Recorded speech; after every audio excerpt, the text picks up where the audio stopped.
c'est sorti du milieu de 10 cornes. Et les 10 cornes, on sait très bien que les 10 cornes, c'est les royaumes qui ont remplacé Rome. Donc c'est quelque chose qui vient de Rome. Ok? Donc c'était après la chute de Rome que la petite corne a commencé à monter.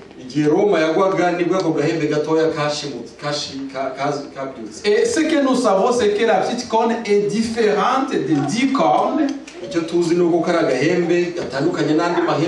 Et les 10 cornes, c'était des pouvoirs politiques. Mais l'autre, c'est différent des autres. C'est un pouvoir, c'est une corne, mais ça a un pouvoir religieux.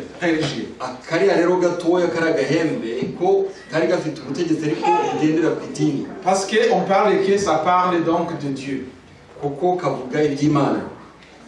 Alors, il a arraché numéro 4, c'est que la petite corne a arraché 3 royaumes. Donc, la petite corne a la capacité de faire la guerre, n'est-ce pas?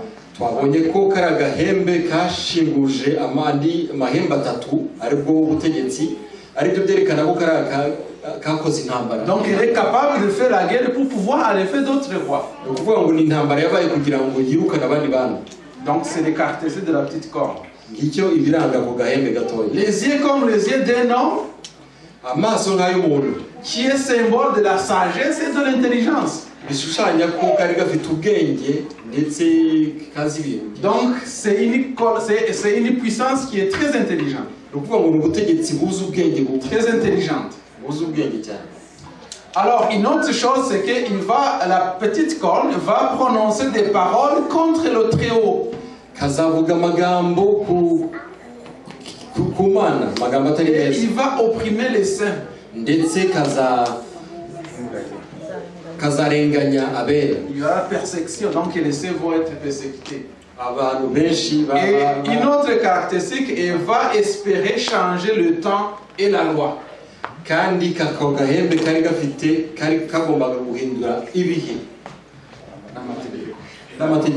Donc c'est ça, on va essayer de voir ce qui s'est passé et nous allons nous-mêmes conclure c'est quoi cette petite corne.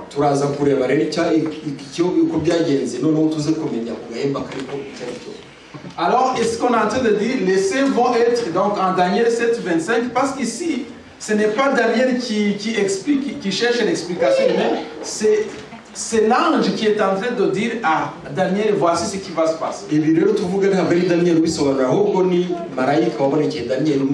Donc c'est Dieu qui est en train de dire ça à Daniel. Donc c'est Dieu qui est en train de nous parler à travers ce que nous voyons là-bas. Alors il dit, les saints seront livrés entre ses mains pendant un temps, 2 temps et la moitié d'un temps.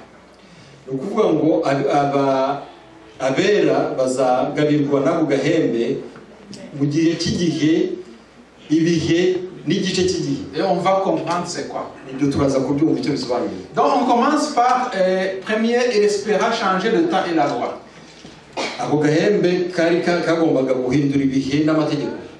Et changer le temps et la loi, c'est changement de calendrier.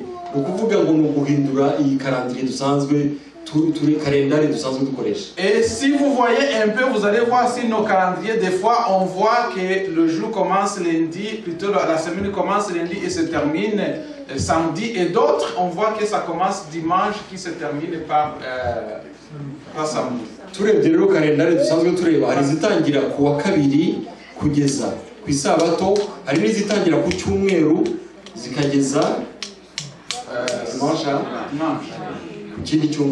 Donc il y a un changement de calendrier. Et si vous voyez dans les vieux dictionnaires, vous allez voir aussi qu'il y a eu beaucoup de changements concernant le jour de samedi et le jour de dimanche.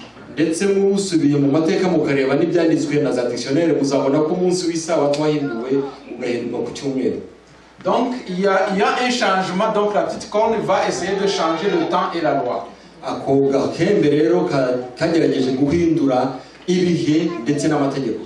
Dans le livre du catéchisme dit converti de Peter Gilman de 1977 à la page 50.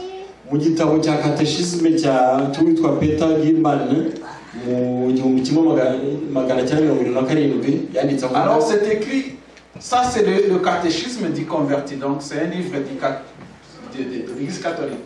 Ni gitabo gikomeye cy'abakatolika ya catéchisme. Alors c'est écrit la question numéro 1, quel est le jour du sabbat? Ikibazo kirimo barabaza bati ese umunsi w'isabato ni uwuhe? La réponse c'est écrit le samedi et le jour du sabbat.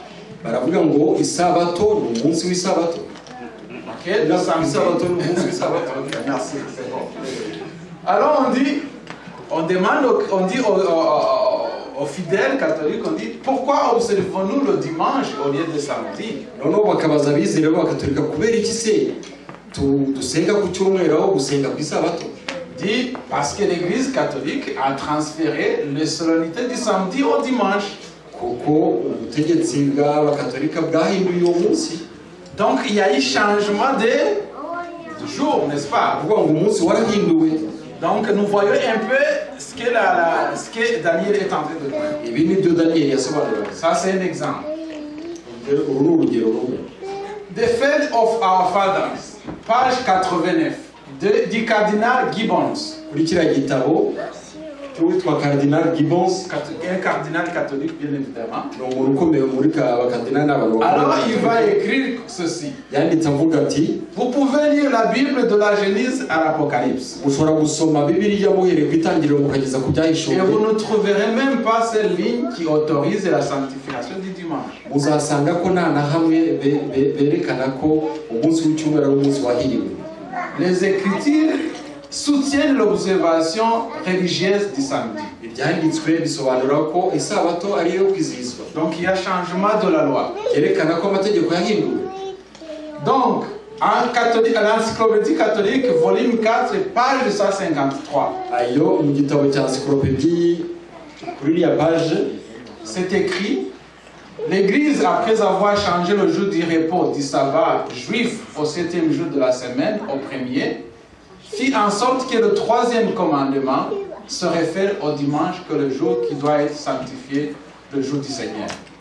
ni ukuvuga ngo itorero rimaze guhindura umunsi wo kuruhuka ku isabato wakoze ku buryo umunsi itegeko rya gatatu naryo rihindurwa. Noneho rukaba rigaragaza ko uwo munsi waba waragiye ku cyumweru. Donc c'est l'encyclopédie catholique, vous pouvez le consulter à la page 153. Kiriya ni igitabo umuntu ashobora gusanga muri za biblioteka akagisoma. Il y a d'autres écritures. Hari byinshi byanditswe. Les fondamentalistes réunissent, donc à Ketting dans le catholicisme et fondamentaliste 1988, page 38. Donc on dit les fondamentalistes se réunissent pour adorer le dimanche, et cependant il n'y a aucune preuve dans la Bible qui indique que l'adoration collective devait être effectuée le dimanche. Nubwo bari abantu bari bajijukiye mu by'idini basengaga ku cyumweru ntaho byari byanditse ibyo bakurikizaga. Alors, page toujours 38, on dit que c'est l'Église catholique qui a décidé que le dimanche serait le jour d'adoration pour les chrétiens en hommage à la résurrection. Ni ukuvuga itorero rya Katolika niryo ryonyine ryahinduye umunsi, noneho rigategeka ko hubahirizwa icyumweru biturutse kubera ko ari umunsi Yesu yavukiyeho. Il y a eu beaucoup de discussions là-dessus. Yazukiyeho nako. Il y a beaucoup de discussions là-dessus. Hari byinshi cyane impaka za. Et je vais vous transporter dans l'histoire pour que vous puissiez bien comprendre. Tugiye gusubira inyuma mu mateka no kugira ngo tubyumve neza byane. Comment l'Église est rendue là jusqu'à changer? Bishoboka bite ko itorero ryahinduye biriya bintu. Et vous savez bien que quand Jésus est mort, turabizi neza ko Yesu yapfuye, et quand il est ressuscité, igihe yazukiye, il y avait quelques petits nombres de disciples. Hari abantu bake cyane abigishwa be bake cyane. Et vous savez que Jésus a observé le sabbat. Kandi tuzi neza ko Yesu yubahirizaga isabato. Comment se fait-il que la 90% des chrétiens maintenant adorent le dimanche au lieu de samedi? None se bishoboka bite ko pourcentage zirenga 90 z'abantu basenga ku cyumweru? Il y a eu quelque chose qui s'est passé au cours de l'histoire. Habaye iki mu mateka yatumye biba? Je vais essayer de vous lire ce que ça, ce n'est pas des écrits de la Bible, c'est des écrits que je suis allé faire les recherches moi-même. Et je suis allé sur Internet, je suis allé chercher tout ce qui est Wikipédia, tout ça pour essayer de comprendre aussi.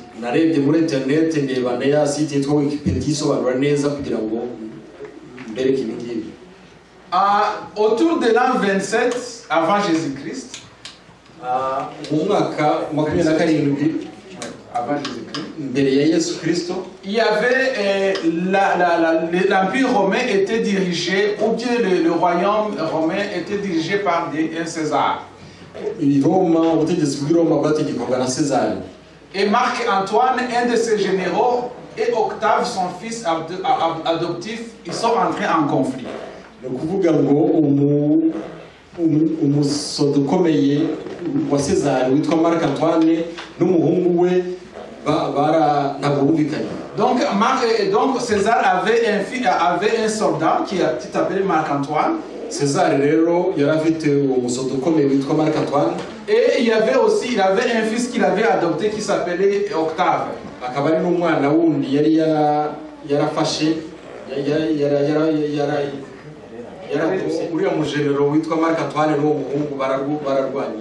Alors, en 1931, Marc-Antoine est vaincu à la bataille d'Actium.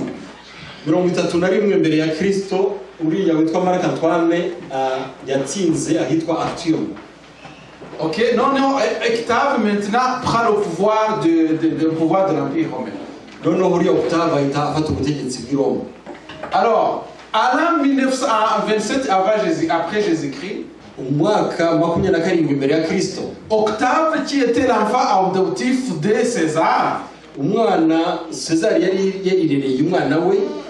ok, et ici nous sommes dans la situation de quand Jésus était sur la terre. Alors, Octave, donc, il va recevoir le titre honorifique qu'on appelle Augustus. Octave yabonye diplome cyangwa yabonye icyiciro gikomeye cyane kitwa ngo Auguste cyangwa Augustus. Ça veut dire Augustus, c'est un titre qui veut dire élu de Dieu. Aribyo bisobanura ko ari umuntu watoranijwe n'Imana. Donc il commence comme ça. Donc il a fondé un nouveau régime, je ne vais pas vous lire tout ça. Yahinduye ubutegetsi. Et avant Jésus-Christ, donc Rome c'était une république. Est-ce que vous connaissez ce que c'est une république? Ça signifie quoi une république? Quand on dit république rwandaise, république burundaise, république tatata, est-ce que c'est quoi là?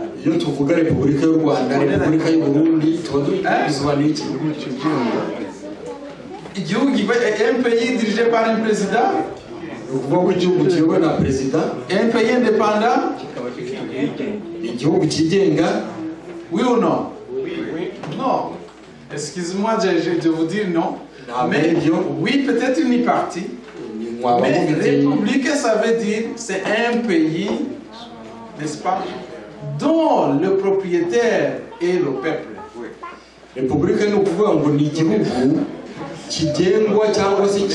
Donc le pays n'est pas dirigé par quelqu'un ou par un roi qui va être remplacé par son fils, mais tout le monde, ça nous appartient tous. Ça veut dire qu'il n'y a pas quelqu'un ne doit pas aller là-bas et dire c'est mon pays. C'est un pays de peuple. C'est ça la République. N'est-ce pas? Quand on dit République démocratique maintenant, ça veut dire que c'est le peuple qui va choisir celui qui va gouverner. Après, mais c'est le peuple qui est le gouverneur. Et puis ils peuvent changer quand ils veulent. C'est ça la République. Donc, c'était une République avant, en 1927. Quelque chose change maintenant en 1927. Auguste, il devient élu de Dieu. Ok? Alors, avant dans la République, Dans la République, il y avait le Sénat, il y avait les magistrats, il y avait les gouverneurs, il y avait l'armée, il y avait la religion, il y a la levée d'impôts. Tout ça était des organismes indépendants. muri repubulika rero nk'uko byari biri hari ubutegetsi bwa abadepite, hari sena, hari ku abanyamategeko bakora ibintu byose. Et c'était des institutions indépendantes qui devraient ne pas être dirigées par un seul homme. Zikaba rero zari ibintu byagomba gukora ariko bidategetswe n'umuntu umwe. Mais quand Auguste est arrivé au pouvoir, il a pris tout. Icyo gihe rero Auguste uriya afashe ubutegetsi yarabihinduye byose. Il est devenu empereur. Yahise yita empereur. Donc il change la République. Ahindura uko repubulika yari Qu'est-ce qu'il fait alors? Yabigize ate? Oui, le Sénat est là. Sena yari hari. Mais c'est moi qui va le nommer. Ariko niwe wagombaga. Les magistrats sont là. C'est moi qui les nomme. C'est moi qui les nomme. Il y a les gouverneurs. C'est moi qui les nomme. Il y a les lois. Oui, mais c'est moi qui fais ça. La levée des impôts. C'est moi. La religion aussi, c'est moi qui dirige la religion.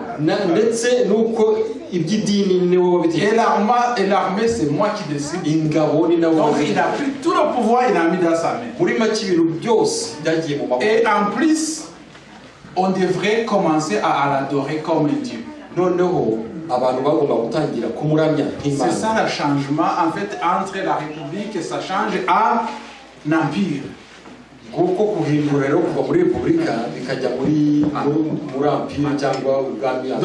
quand vous entendez empereur, un empereur, c'est celui qui a tout le pouvoir et dans ses mains.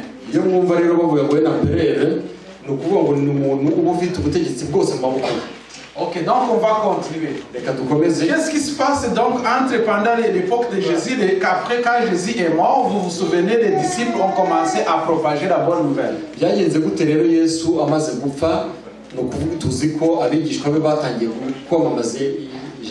Entre 0 et 2200 ans, donc après Jésus-Christ, il y a eu une paix à Rome. Mais les Romains étaient dirigés comme avec des empereurs. C'est des empereurs qui dirigeaient le Rome. Et petit à petit, il fallait parce qu'on disait que c'était des élus de Dieu. Ils ont commencé à exiger qu'on puisse aussi les vénérer comme des dieux. Donc si tu ne les vénères comme Dieu, tu vas mourir. On devrait te tuer, c'est tout simplement ça.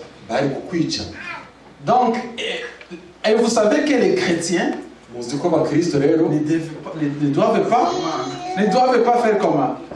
Ne doivent pas honorer une autre personne que Dieu, n'est-ce pas? Donc il y a eu collision entre les deux.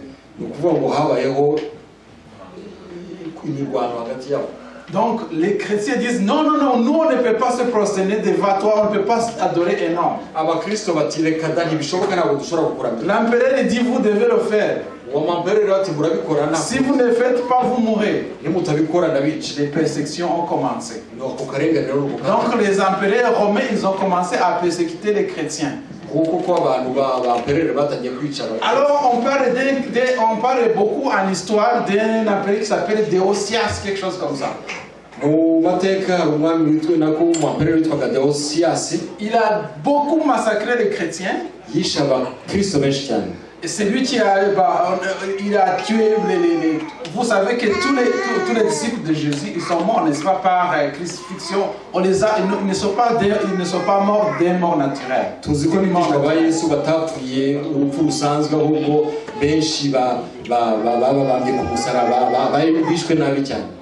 ce n'est pas c'est parce qu'on disait il faut renoncer à votre religion ou vous mourrez.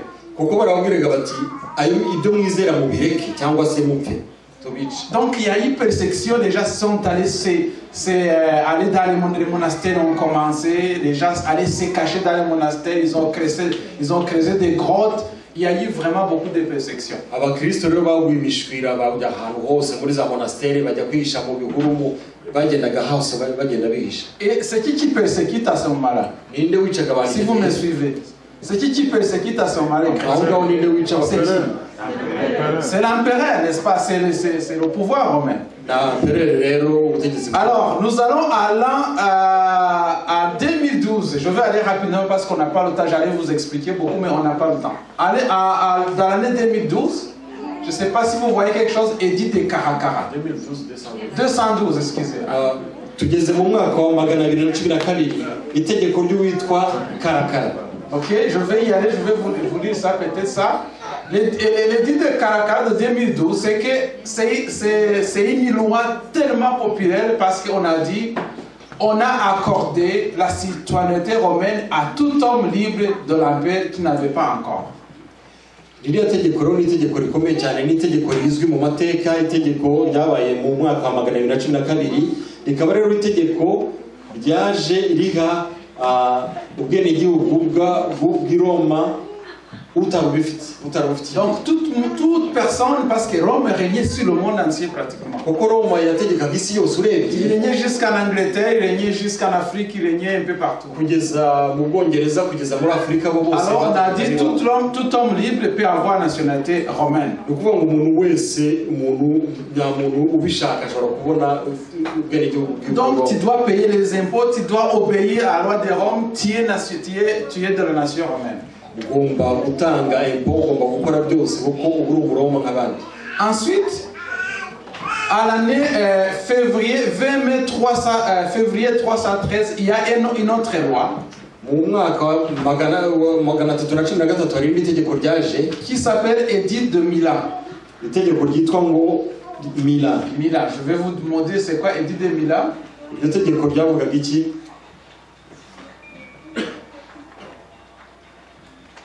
Ok, je vais. L'édit de Milan, ça dit, ou édit de Constantin. Cyangwa se itegeko rya Constantin. On dit, je vous ai parlé qu'il y avait vraiment la persécution dans l'Empire romain, n'est-ce pas?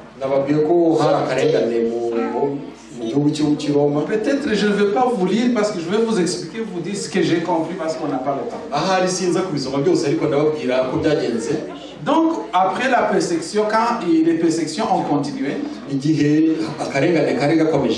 les Romains ont commencé à avoir des attaques de plusieurs petits pays barbares.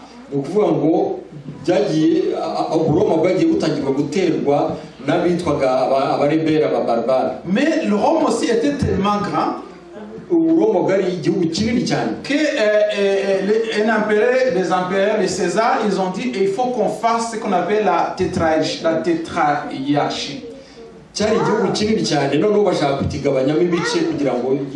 Ils ont divisé ça en 4.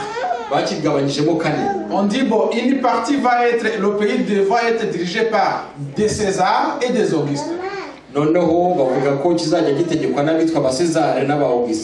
Et donc il y a une partie, la partie est qui était dirigée par les Césars.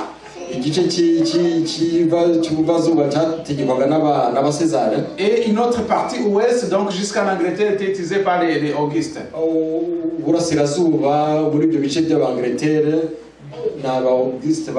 Alors qu'est-ce qui s'est passé quand il y a eu des persécutions, il y a eu des conflits entre ces dirigeants de l'Empire romain? Donc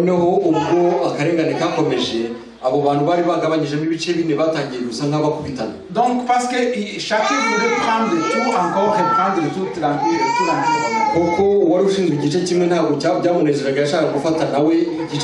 Alors quelque chose se passe à 300, autour de 300. Quelque chose change d'extraordinaire que j'aimerais que vous puissiez comprendre. Ce qui change, c'est que il y avait un Constantin parmi les Augustes donc, qui était en Angleterre, qui avait une femme qui s'appelait Hélène. Hélène, c'était une femme comme une femme prostituée.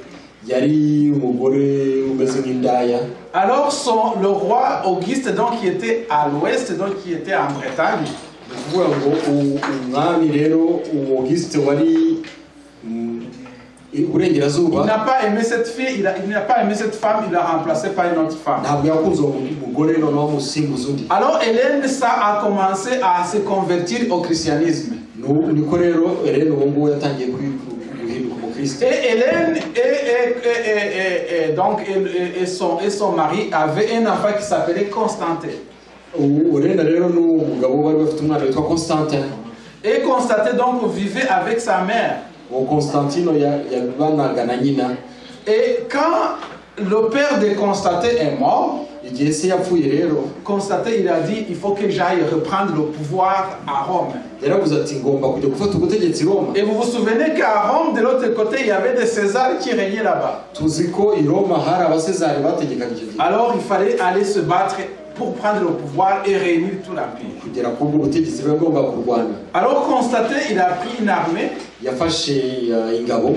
Et vous comprenez qu'il était un roi païen et on persécutait les païens. tuzi ko yari umwami w'umupagani. Mais il avait quelques connaissances de sa mère.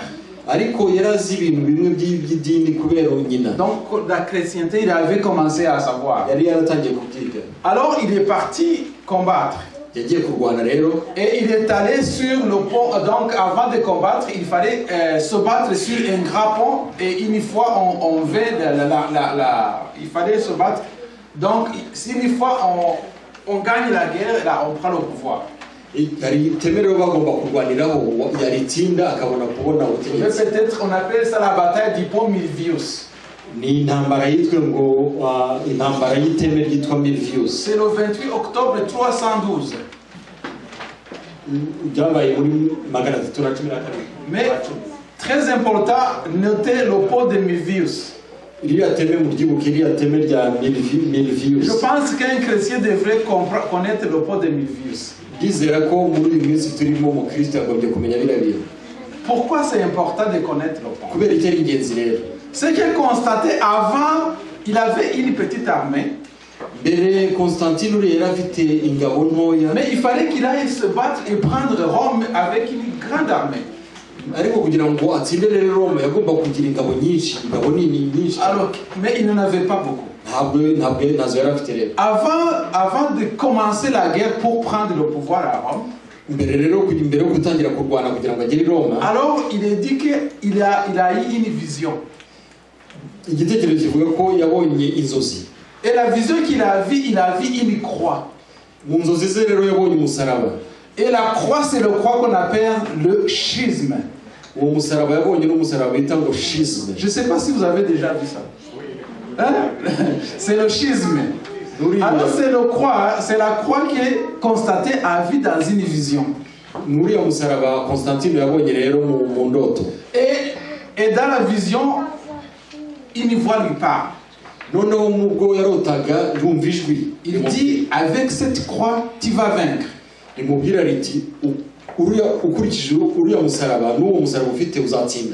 Donc, il a dit ça, c'est le message de Dieu. Et il a dit, ça doit être Jésus qui me parle. Qu'est-ce qu'il a fait? Donc, les boucliers de son armée. Il a pris le bouclier de son armée, il a dessiné donc la croix qu'il a vue sur le bouclier de son armée. Et ils sont allés se battre. Et vous savez que c'était difficile, c'était une bataille difficile. Mais ils ont gagné la guerre. Et ils ont pris Rome. Alors à ce moment-là, il a dit, c'est Dieu qui me donne le pouvoir. C'est Jésus qui me donne le pouvoir. Plus personne ne persécutera les chrétiens. C'est comme ça que les chrétiens ont été libérés de la persécution.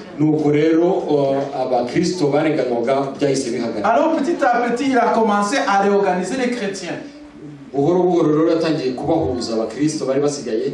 Et il a convoqué les évêques. Parce qu'il y avait des problèmes avec les chrétiens entre eux aussi. imyirwano ntabwo bumvikanaga. D'abord, les chrétiens, il y avait des chrétiens qui avaient accepté d'honorer les rois, donc d'adorer les rois. Kuko muri abo bakristo harimo bamwe bari baremeye kuramya umwami. Donc, ils avaient peur de mourir, ils avaient commencé. Bari bafite ubwoba bwo gupfa. Donc, il y avait d'autres chrétiens qui avaient des disputes. Hari abandi bakristo rero barwanagamo ubwabo. Et le grand débat entre les chrétiens qui les divisait, c'était ça. C'était est-ce que Jésus est Dieu ou Jésus est homme? Est-ce que Jésus est 100% Dieu? Est-ce qu'il est 100% homme? Rero ibyo batumvikaga n'ibingibi bavuga ati Yesu ni umuntu cyangwa se Yesu ni Imana ijana ku ijana. Ibyo rero il y avait izo mpaka ça les avait séparés. byatumye batandukana neza. Et donc il y avait des problèmes entre les chrétiens. Hakaba rero hari ibibazo byinshi. Alors Constantin il a convoqué tous les évêques. Aho Constantine ageze ku butegetsi Roma yahise ahamagara abayevêque Et bose. c'est ce qu'on appelle le concile de Milan, l'édit de Milan. Hiryo rero ryategeko rya Edith de Milan ryabaye. OK? Donc il dit écoute, je viens de gagner, vous devez donc excusez, il a légalisé en fait le christianisme en quelque sorte. Ni nkaho yasubije ku rugero ubukristo. Donc il a dit écoute les chrétiens, abwira abakristo ati vous devez vous organiser. Mugomba kwisubiramo mukiorganiza. Toutes ces divisions, il ne faut pas les faire. Ayo macakubiri mugendana ahagareke. Et l'histoire dit que quand il a convoqué les différents religieux, on appelle ça dans le concile de la Odyssée ou le concile de Nice. Qu'est-ce qui s'est passé? Il a dit que chacun amène ses croyances. Écrivez vos croyances. Donc il y avait des prêtres qui croyaient en ça, ils ont amené des croyances, chacun a amené un livre avec ses croyances. Alors il a organisé un bûcher. Il a amené, il a dit, et toi tu viens de l'Orient, tu crois à quoi? Moi je crois que que Jésus était un homme. Il prend le livre, il va brûler. Il prend et il demande un autre. Toi tu crois à quoi? Moi je crois que Jésus est 100% Dieu. Et c'est ça qui vous divise. Il va brûler. Il va brûler tout ce qu'il croyait. Il dit maintenant asseyez-vous maintenant. Alors entendez-vous, qu'est-ce qu'on va croire? Alors ils se sont dit que nous allons maintenant croire que Jésus est Dieu. Donc ce que nous croyons actuellement. Donc la Trinité. Et ils se sont accordés sur donc plusieurs choses qui nous poursuivent jusqu'à présent. Donc c'est dans ce concile, le premier concile, ce qu'on appelle le concile de la Odyssée. Alors, donc constater les organismes. Et donc petit à petit la religion chrétienne qui était minoritaire a commencé à grandir dans l'Empire.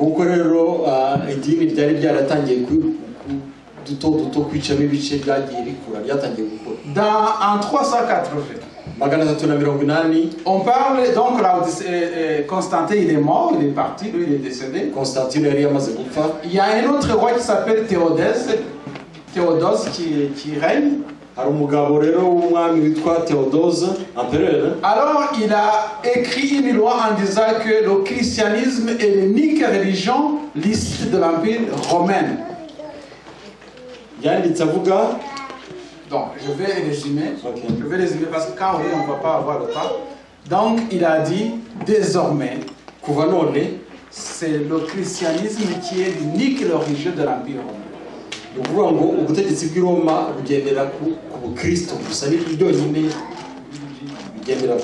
Donc il y a un retournement de la situation.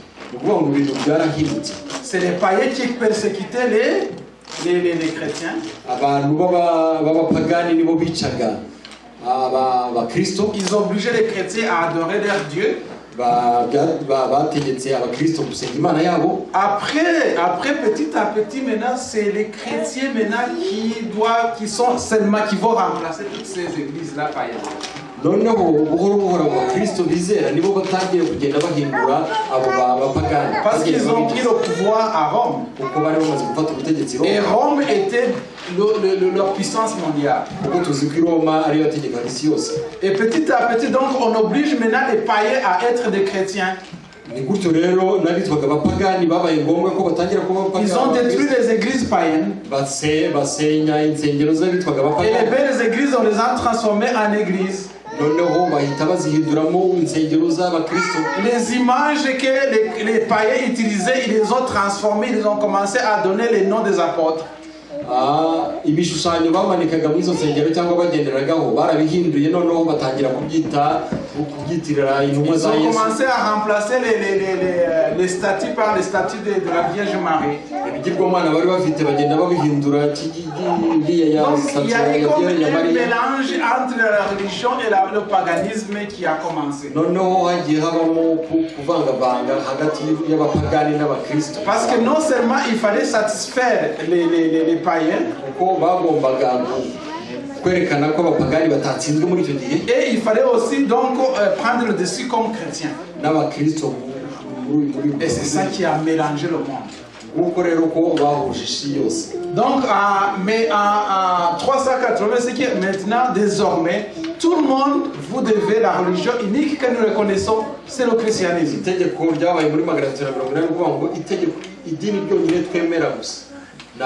Les autres, c'est une menace.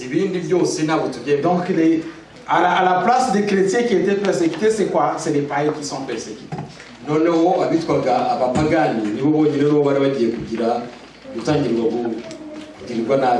Et je vais vous dire aussi un autre détournement de la situation. Il y a eu une révolte à Rome. Et donc, le roi de Rome, qui s'appelle Théodate,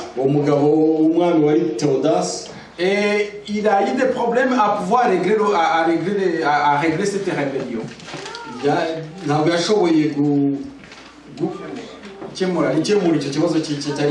Et pour pouvoir se faire pardonner, donc vous voyez que le christianisme montre donc les chrétiens ont la force, n'est-ce pas, nécessaire sur le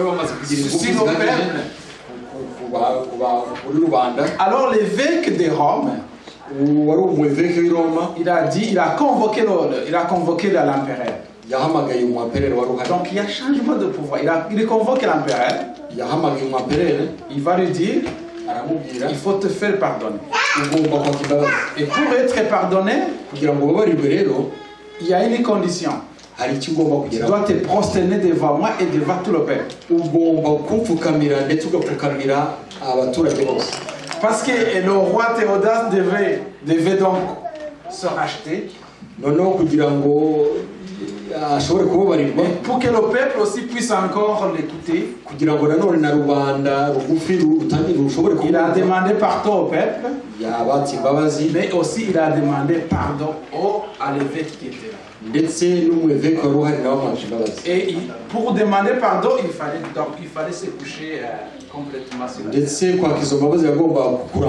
C'est comme ça que le détournement de l'église maintenant prend le dessus sur la politique. Alors c'est donc quand à ce moment-là l'église, l'empire romain commence à tomber petit à petit. Jusqu'à ce que les barbares viennent dans ces conditions-là. Donc quand ils sont arrivés à Rome, donc Rome était comme dirigée par deux puissances. Il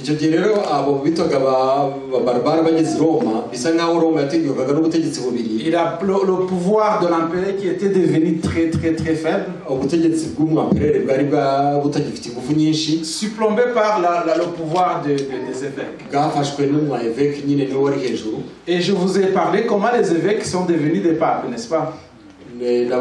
la samedi passé. Ils ont commencé à s'appeler des frères. Alors, parce que après on a dit c'est le grand frère. Donc en parlant des évêques supérieurs. Jusqu'à ce qu'ils ont dit, ils ont commencé à utiliser c'est le père. Et puis Monseigneur. Et jusqu'à ce que maintenant l'évêque principal de Rome qui devrait diriger tous les évêques, on l'a appelé le pape. Donc à ce moment-là, c'est lui qui dirige pratiquement le monde. Et les empires, les royaumes qui ont essayé de s'opposer à cette puissance, ils ont été éradiqués. C'est les trois empires-là. Parce qu'il y avait la puissance, il y avait la puissance de Rome, avait la puissance de Rome, tu as la puissance du monde, donc on t'éradique. Ils utilisent d'autres rois pour éradiquer les autres. Donc si rapidement constaté décrète la première roi de dimanche dans le but d'unifier son empire.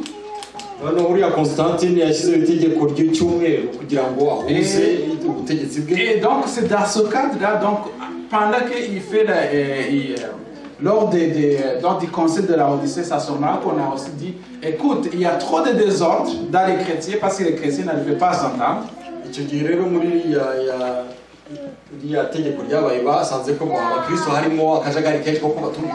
Donc désormais vous adorez dimanche, comme ça aussi vous accommodez les païens.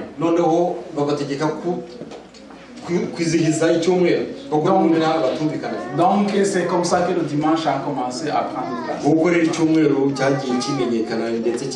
Alors étant donné que dimanche était célébré par les païens pour le dieu soleil,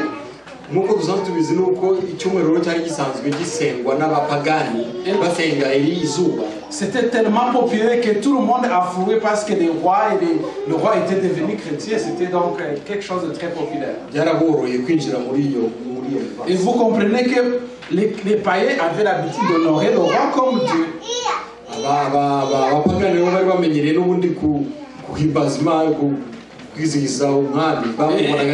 Et si le roi vient à l'église, qu'est-ce qui se passe? Tout le monde va affluer à l'église. Donc c'est comme ça que les choses changent petit à petit. Alors c'est un édit de Constat de 321, on dit au jour vénérable du soleil, que les magistrats et les habitants des villes se reposent et que les magasins soient fermés. C'était parmi les chiffres constatés de 321.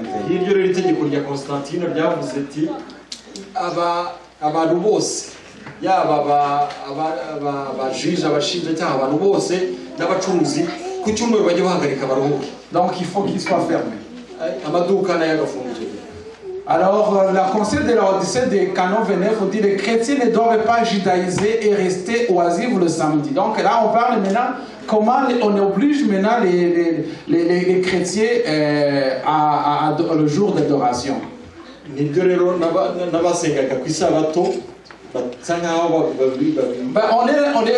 a dit aux chrétiens, dans le conseil de la Odyssée Canon 29, les chrétiens ne doivent pas judaïser.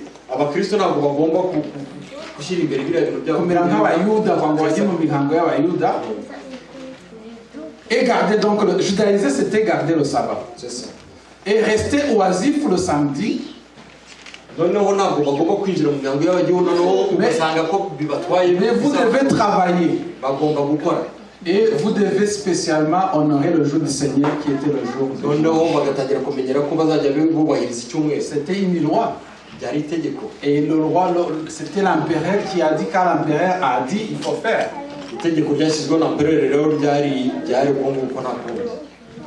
Alors, dernière chose que je vais vous parler, on n'a pas le temps.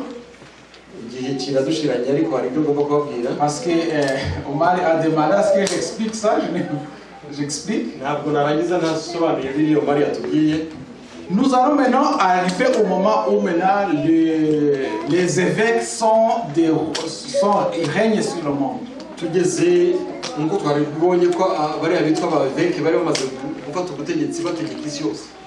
On dit que dans la Bible, Daniel 7, 25, on dit les saints seront livrés entre semés pendant 2 temps et la moitié d'un temps. Muri Daniel karindwi mirongo makumyabiri na gatanu bati abera bashyirwa mu ntoki ze igihe cy'igihe n'ibihe n'igice cy'igihe. Ok. Je n'ai pas vraiment le temps. Quand on parle de temps, ça a un symbole dans la Bible. Un temps, ça symbolise une année. Si vous lisez en Ézéchiel 4, 26, on dit, je t'impose un jour pour chaque année.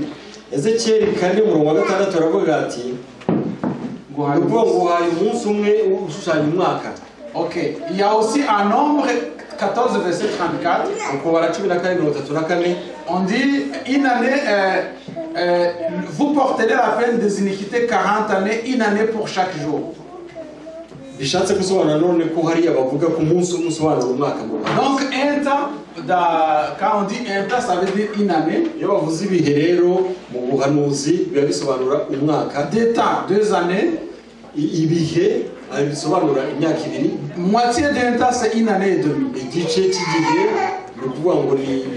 Donc on dit que les saints seront persécutés pendant 1 temps, 2 temps et la moitié de temps. La moitié d'un temps. Et les saints dont on parle ici, c'est les saints après la prise du pouvoir du Vatican.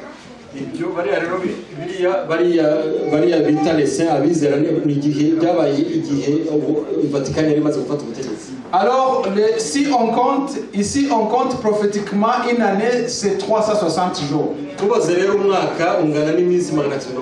Ça c'est prophétique, on n'a pas mis 305, c'est variable, c'est 360 jours. Donc si vous prenez 3 ans et demi, vous multipliez par les 360,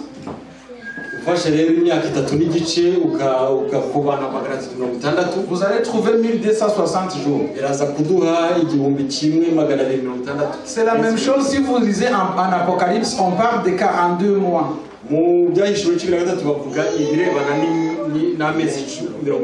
Si vous prenez 42 mois, vous multipliez par le nombre de jours, vous allez retrouver à 1260 jours.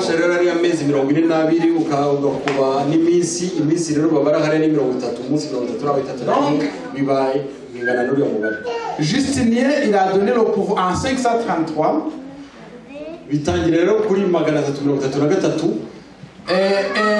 Justinien qui a donné le pouvoir, il a créé, c'est un empereur qui a fait un décret donnant le pouvoir au pape à toutes les églises. Et à tout.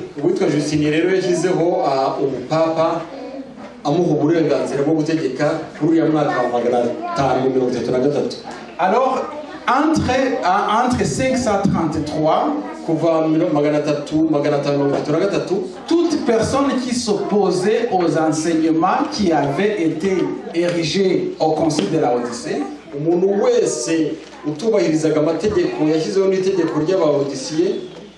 donc vous vous souvenez la loi là qui a été promulguée qu'il fallait observer ça.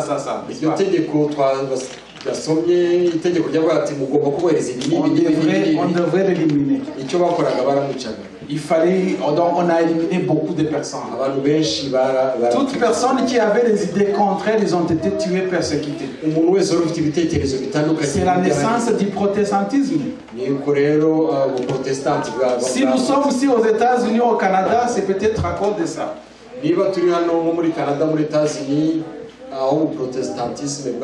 Parce que les Américains, tous ces Américains que vous voyez, ils fuyaient la persécution des persécutions. C'est pour ça que vous voyez le protestantisme beaucoup plus élevé en Amérique. Non. Parce que c'est des réfugiés, c'est déjà des réfugiés qui fuyaient qui fuyaient les persécutions. En France aussi, il y a eu beaucoup de persécutions. Les Calvins, il y a eu beaucoup de persécutions. Je n'ai pas le temps de vous expliquer tout ça. Mais qu'est-ce qui s'est passé après 1260 années? Il y avait aussi des empereurs qui en avaient marre avec la papauté. Un général qui s'appelle Berthier, un général français qui s'appelle Berthier, le 20 février 1798.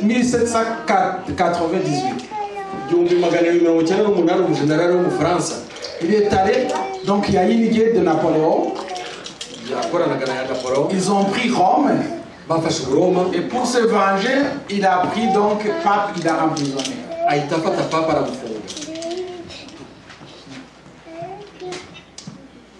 Et c'est à ce moment-là que les persécutions ont commencé à s'arrêter.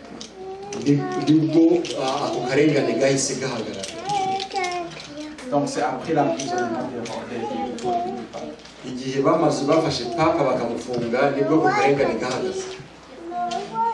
Je pourrais vous en dire davantage, mais on n'a pas le temps. C'est une histoire, malheureusement. Et l'influence n'est pas aussi grande qu'avant de cette petite corne. L'influence que la corne exerçait avant n'est pas aussi grande après donc cette année-là de la prise du pape.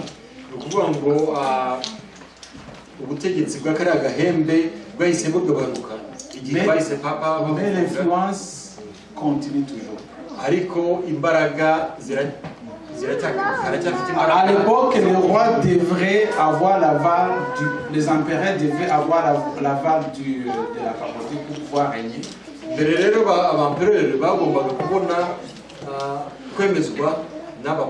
Maintenant, ce n'est pas le cas. Mais c'est sur une autre forme déguisée que ça se passe. Mais nous avons l'espérance que Jésus va revenir, c'est ce que la prophétie nous dit.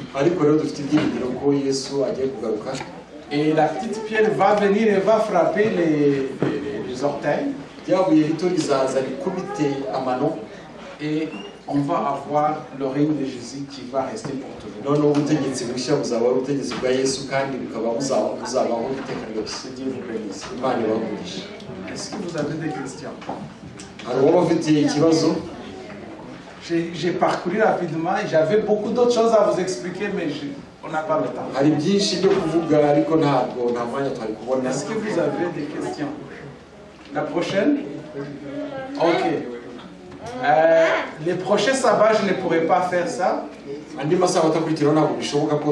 Parce qu'il y a d'autres prédicateurs qui sont prévus. Mais ceux qui sont intéressés à pouvoir approfondir ces enseignements-là, on peut s'organiser un samedi de l'après-midi et puis on va étudier ensemble. Et on va s'entraider entre nous. Quelqu'un pouvait aller faire vos recherches, on va venir, on va regarder ce qu'on a appris. Que Dieu vous bénisse alors.